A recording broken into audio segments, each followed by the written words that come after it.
ఇవాళ నన్ను పెంచి పోషించారు. అందుకే ఆనాడు మొక్క నాటిన ఈ మండలానికి మిడ్జిల్ని తీర్చిదిద్దాల్సిన బాధ్యత నా మీద ఉన్నది. వీళ్ళ సోదరుడుగా ఈ మండలాన్ని అభివృద్ధి పదం వైపు నడిపించాల్సిన అభివృద్ధి చెందిన మండలంగా ఇది డార్క్ మండలం కాదు. ఈ ప్రాంత ప్రజలకి వెలుగు రేఖలు వచ్చినాయి. ఈ ప్రాంతం అభివృద్ధి చెందింది అని చెప్పి ప్రభుత్వ లెక్కలలో తేలాలి. దానికి మీ వంతు సహకారం కావాలి అని చెప్పి మిత్రుడు బట్టి విక్రమార్క గారికి నేను విజ్ఞప్తి చేస్తున్నా. మిత్రులారా, మీరు ఆలోచన చేయండి. ఎమ్మెల్సీగా, ఎమ్మెల్యేగా 2 సార్లు, పార్లమెంట్ సభ్యుడిగా ఈ 20 సంవత్సరాలు 2006 జూలై 4న మీరు బాధ్యత ఇస్తే 20 ఏళ్లలో ఏ ఒక్క రోజు నేను సెలవు తీసుకోలే. నా స్వార్థ ప్రయోజనానికి నాకు ఇచ్చిన అవకాశాన్ని దుర్వినియోగం చేయలేదు. ఏది చేసినా ప్రతిపక్షంలో ఉంటే ప్రశ్నించే గొంతునై ప్రజా సమస్యల కోసం కొట్లాడిన, అధికారం వస్తే పరిపాలనలో సంక్షేమంతో పాటు అభివృద్ధితో పాటు దీర్ఘకాలికంగా సమాజాన్ని పట్టి పీడిస్తున్న సమస్యల్ని శాశ్వత పరిష్కారం చూపించే ప్రయత్నం చేసిన. ఆనాడు నాతో పనిచేసిన ఎంఆర్పిఎస్ మిత్రులు చాలా మంది ఉన్నారు. 40 సంవత్సరాల వర్గీకరణ రావణ కష్టాన్ని నాకు అవకాశం వచ్చిన వెంబడే ఈరోజు మాదిగ ఉపకులాల వర్గీకరణ చేయడం జరిగింది. అదేవిధంగా మా బలైన వర్గాల సోదరులు గొర్రెలకు, బర్రెలకు, చివరికి కోడి పిల్లలకు కూడా ఈ రాష్ట్రంలో, ఈ దేశంలో లెక్కలు ఉన్నాయి.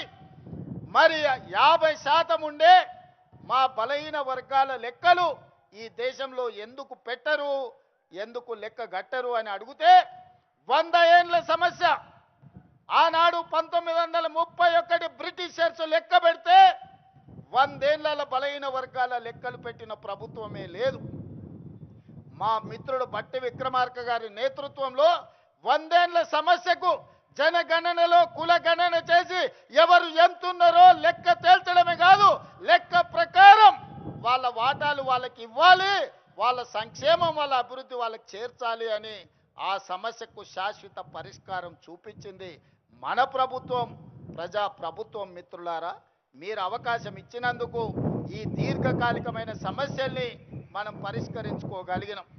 చాలామంది ఏం చేస్తాడయ్యా, అచ్చంపేట అడవుల్లో నుంచి వచ్చిండు, ఆయన గతం అనుభవం లేదు, ఆయన ప్రభుత్వాన్ని నడపలేదు, వాళ్ళ తాత ముత్తాతలు దొరలు కాదు, వాళ్ళ గడీలు లేవు, ప్రజల మీద పెత్తనం చెలాయించేది ఆయనకు రాదు అని అవహేళన చేసిరు. నేను ఒక్క మాట చెప్పదలుచుకున్న ఈ వేదిక మీద నుంచి, నేను పుట్టింది గ్రామంలో అన్ని కులాలు, అన్ని మతాలను, అన్ని సమస్యల్ని, ప్రతి పేదవాడి కష్టాన్ని చూసుకుంటూనే నేను పెరిగిన. వ్యవసాయం తెలుసు, దుక్కి దున్నడం తెలుసు, విత్తనం వేయడం తెలుసు.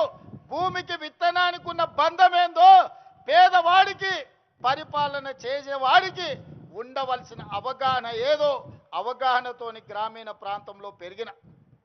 రాష్ట్రం అంటే, దేశం అంటే ఎక్కడో లేదు, గ్రామాల సమూహమే తెలంగాణ రాష్ట్రం. 12,000 పైచలకు గ్రామ పంచాయతీలు అంటేనే తెలంగాణ రాష్ట్రం. 6 లక్షల పైగా ఉండే ఈ మొత్తం ఈ దేశంలో అన్ని గ్రామాలు, చిన్న చిన్న పల్లెలు కలిస్తేనే ఈరోజు భారతదేశం. సమస్యలు ఎక్కడుంటాయి, సమస్యలు ఎక్కడ పరిష్కరించాలి, ఈ అవగాహన గడీలలో ఉన్న దొరలకు లేకపోవచ్చు.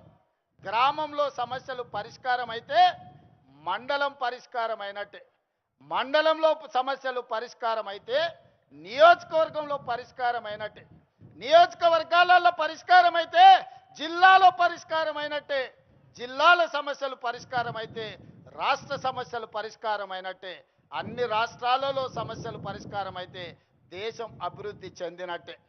ఇప్పుడు చెప్పండి మిత్రులారా, కొండారెడ్డిపల్లిలో దళితులు, గిరిజనులు, బలహీన వర్గాలు, మైనారిటీలు, మహిళలు, పేదవాడి మధ్యలో పెరిగిన నేను, పేదల సమస్యలు తెలిసిన నేను ఆ సమస్యకు పరిష్కారం కనిపెట్టలేనా, పరిపాలన నేను అందించలేనా? పాలమూరు బిడ్డలు పరిపాలనకు పనికిరారా? తట్ట పనికి మనమే కావాలి, పార పనికి మనమే కావాలి, పలుగు పనికి మనమే కావాలి, పార పనికి మనమే కావాలి, పరిపాలనకు మాత్రం పాలమూరు బిడ్డ వద్దనే దురహంకారాన్ని బొందబెట్టాల్సిన బాధ్యత ప్రతి పాలమూరు బిడ్డ మీద లేదా అని నేను ఈరోజు మీకు విజ్ఞప్తి చేయదలుచుకున్నా. మిత్రులారా, అహంకారానికి కూడా అద్దుంటుంది, అహంభావానికి కూడా ఒక అవకాశం ఉంటుంది.